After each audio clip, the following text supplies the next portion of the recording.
안녕하세요 여러분. 오늘의 천자문 사자는 223화 해구상욕입니다. 뼈해, 떼구, 생각할 상, 목욕할 욕자가 되겠습니다. 뼈해는 뼈 말고도 몸뚱이, 신체라는 뜻이 있습니다. 따라서 해구라 함은 몸에 낀 때를 말하며 상욕은 목욕을 하고 싶어 하다입니다. 따라서 이 사자를 번역하면은 몸에 때가 끼면은 목욕이 생각난다가 되겠습니다. 몸이 더러워지면 깨끗이 씻는 것은 군자가 행해야 할 도리이기도 합니다. 예기, 유행편에 다음과 같은 어구가 나옵니다. 유유, 조신이 욕덕, 선비는 몸을 씻고 덕을 닦는 것이 있어야 하며, 지인은 이복, 소리를 내었으면 그 반응을 기다리며, 정의, 정지, 조용히 이를 바르게 한다. 상불지야, 모신이가 알아차리지 못하는 경우에는 추의, 교지, 슬며시 이를 지적하고, 불급위야, 또한 서두르지 않는다. 내용인즉슨 선비는 몸을 깨끗이 씻고 덕을 닦으며 자기 자신뿐만 아니라 주군의 티끌도 지적할 줄 알아야 하되 수치심을 느끼지 않도록 조심히 한다가 되겠습니다. 사서상경 중 대학에 수신제가 치국평천하라는 말이 있습니다.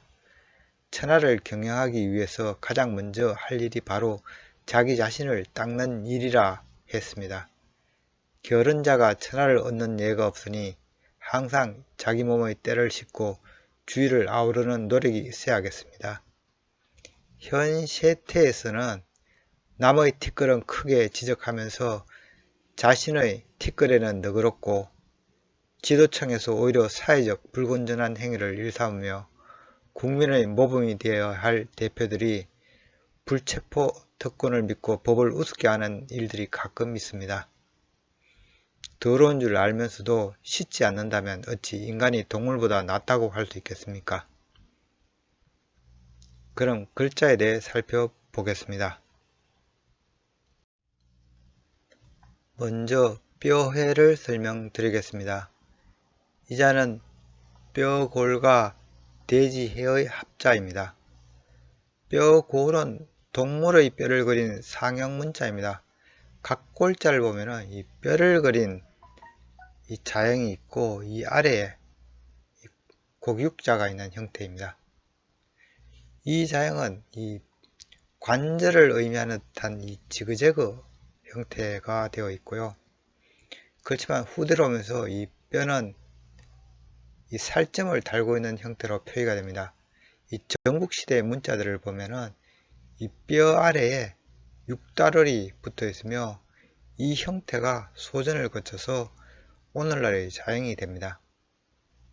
이 뼈골이 뜻하는 바는 뼈, 골격, 사물의 중추, 몸, 강직하다 등이 되겠습니다. 한편 이 뼈와 이 살을 분리하는 것을 그린 자형이 이 뼈골자에 칼도자가 이렇게 추가된 이 나눌별자입니다.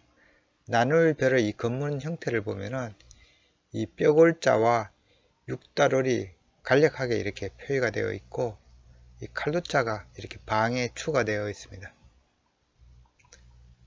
돼지해는 돼지고기를 그린 이 자형입니다.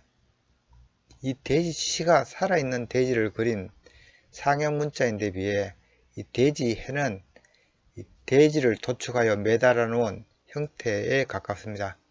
이 각골이나 이 검문 자형을 보면은 이 머리 부분은 이 아래로 늘어져 있고 이 몸이 위의 수평획에 이렇게 매달려 있는 형태입니다. 소전 자형 또한 이 푸죽간에 걸어 놓은 이 돼지고기들을 연상시키는 모습입니다. 돼지해는 12지의 12번째 자형으로 사용되면서 주로 이 돼지씨가 돼지를 나타내게 되며 돼지해는 오늘날에는 주로 12번째 지지란 의미로 주로 사용되고 있습니다.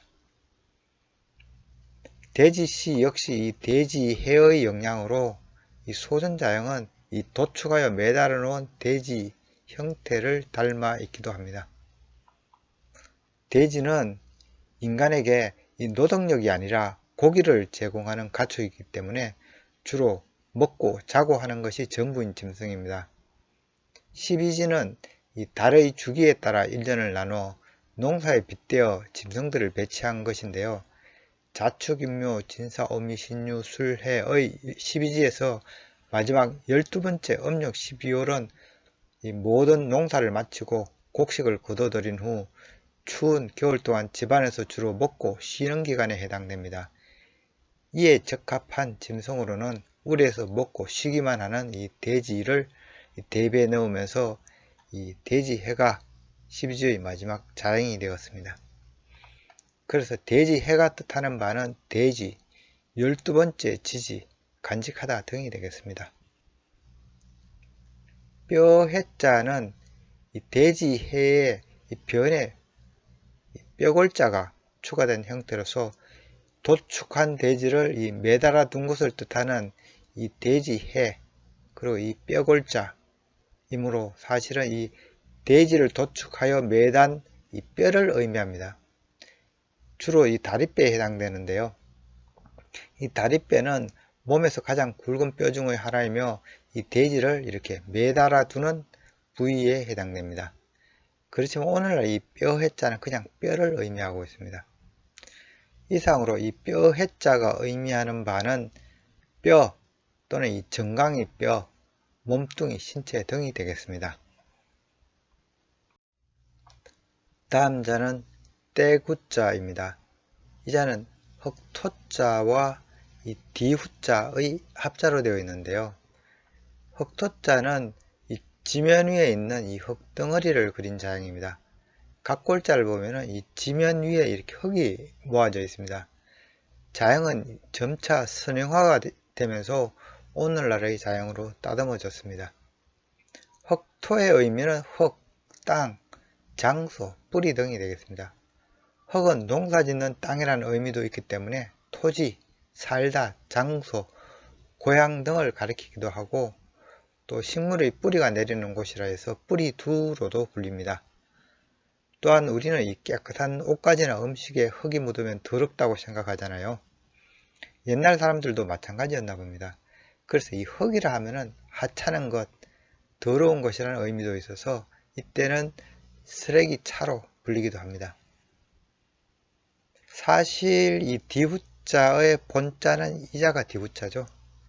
그리고 이자는 원래 임금후로서 이 디후자의 간자체로 쓰이고 있는 자형이기도 합니다. 그리고 이 임금후도 원래 초기 기원은 이 마틀 사자가 기원이죠. 이 마틀 사의 이 각골자는 이 손을 휘저으면서 이렇게 말을 한다는 걸 그린 자형입니다. 그래서 이 자형의 의미가 벼슬아치 혹은 이 무리를 아우르는 우두머리라는 의미였습니다. 건문으로 와서는 이 좌측을 바라보는 형태가 벼슬아치를 의미하는 마틀 사가 되고 우측을 바라보는 형태가 우두머리라는 의미의 임금후가 됩니다. 그런데 소전으로 오면서 이 보이는 형태로 자형을 해석하게 되는데요. 임금후는 서 있는 사람의 아래에 있는 입, 즉 항문 혹은 엉덩이란 해석이 가능하게 됩니다. 그래서 자형이 복잡한 이 디후자의 간자체로 임금후가 사용하게 됩니다.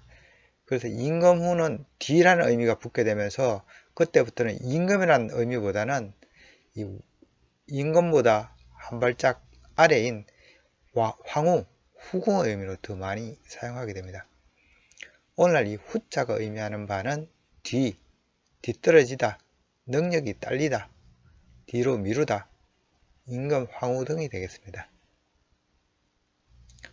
떼구자는 이 엉덩이라는 속뜻이 있는 이 후자에 더럽다는 흑도자를 변해 붙여서 몸에서 나오는 더러운 것을 의미한 자형입니다. 이는 몸에서 나는 분비물 혹은 피부의 때를 나타내게 되었는데요. 그래서 이 떼구자가 의미하는 바는 때, 티끌, 수치, 때묻다, 더럽다, 부끄럽다 등이 되겠습니다.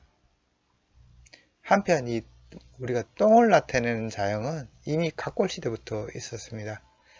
똥시자는 한번 예전에 설명이 있었는데요. 각골자는 이 엉덩이에서 이 액체 분비물이 나오는 것을 그린 자형입니다. 하지만 이 소전은 이 밭에 부리는 이 동그러미라는 의미로 완전히 다르게 표현되고 있지만은 오늘날의 이 똥시자는 이 겉문에서 보이는 형태가 발전한 자형이 되겠습니다. 다음 자는 생각할 사항입니다. 이 자는 이 서로상 그리고 아래 마음심이 있는 형태입니다. 서로상은 이 빌량자로도 불리는 자형인데요. 각골자형을 보면은 이 나무의 위 또는 이 아래 또는 이 측면에 눈목자가 있는 자형입니다. 이는 나무를 유심히 살펴보는 눈매를 그린 것입니다. 겉문부터는 이 눈매가 이 우측에 이렇게 고정이 되는데요. 이 자형은 목수가 제목을 유심히 살피는 모습을 그린 것입니다.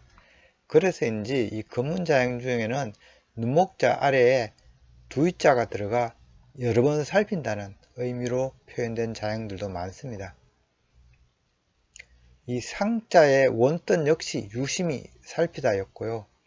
이후 살펴보다는 의미는 시중들다, 도움을 주다, 이끌다, 다스리다는 의미로도 발전이 되고, 하지만 이 상이 나무를 대하다는 의미가 부각되면서 오늘날에는 서로 마주하다는 의미로 주로 쓰이고 있습니다. 한편 이 상자는 나무에게 시중 들다는 뜻도 있는데요. 산골 마을들을 가보면 이 오랜 거목을 이 마을 수호목으로 여기고 해마다 목신제를 지내는 곳들이 종종 있습니다. 그래서 이 자는 나무에게 마을의 안녕을 기원한다는 의미로 해석되기도 하여 그때는 빌량자로 불립니다. 빌량의 의미는 빌다, 기원하다, 제사를 지내다 등이 되겠습니다. 마음심은 이 각골 자형을 보면 이 짐승의 심장 모양을 본따고 있습니다. 심장은 동물의 중심에 있으며 꿈틀거리는 이 박동은 살아있음을 나타내고 있습니다. 그래서 고대인들은 이 심장에 생명의 본질, 즉 마음이 있다고 생각했습니다.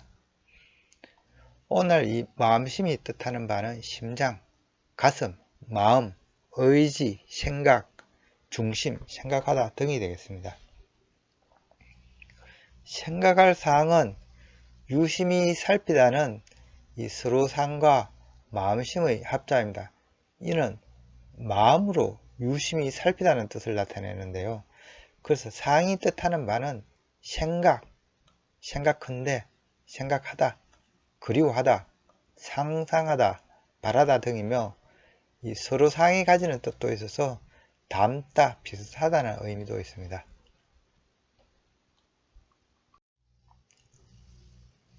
오늘의 마지막 자는 목욕할 욕자입니다.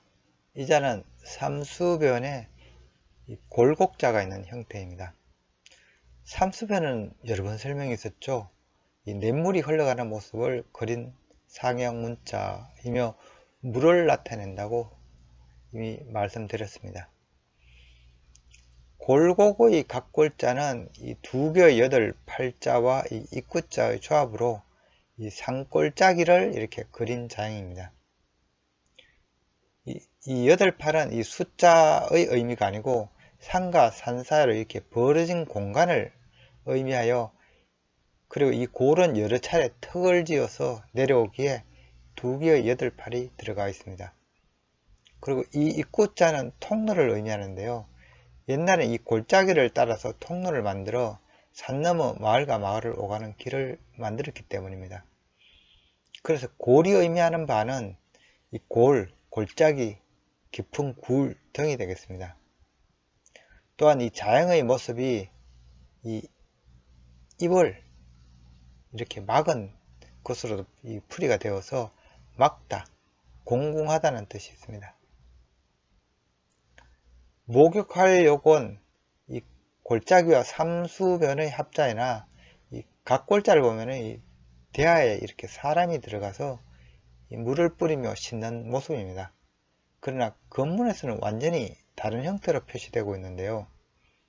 이것은 아마도 이 집에서 큰 대하에 물을 받아두고 몸을 씻는 것은 이 상류층이나 가능했으며 일반 백성들은 맑은 계곡에 들어가 몸을 씻었기 때문으로 비춰집니다.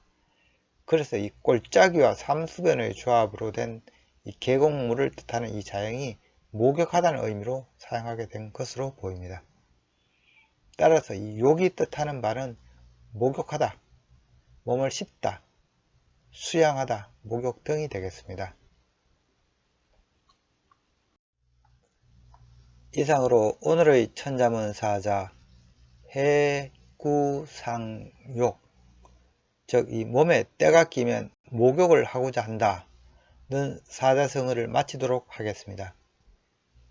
얘기 내칙편에 보면은 효자는 자신의 몸뿐만 아니라 부모님 몸에 낀 때 역시 씻길 줄 알아야 된다고 말하고 있습니다. 해당 문구를 읊으면서 오늘의 천자문을 마무리하도록 하겠습니다. 오일적 첨탕청욕, 5월마다 물을 대어 목욕을 청하고 3일 구목, 3일마다 머리 감기를 준비해 드린다.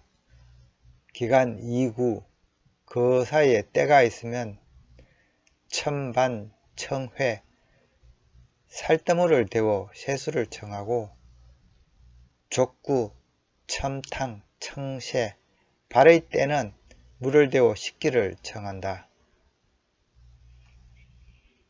지금까지 시청해 주셔서 감사합니다.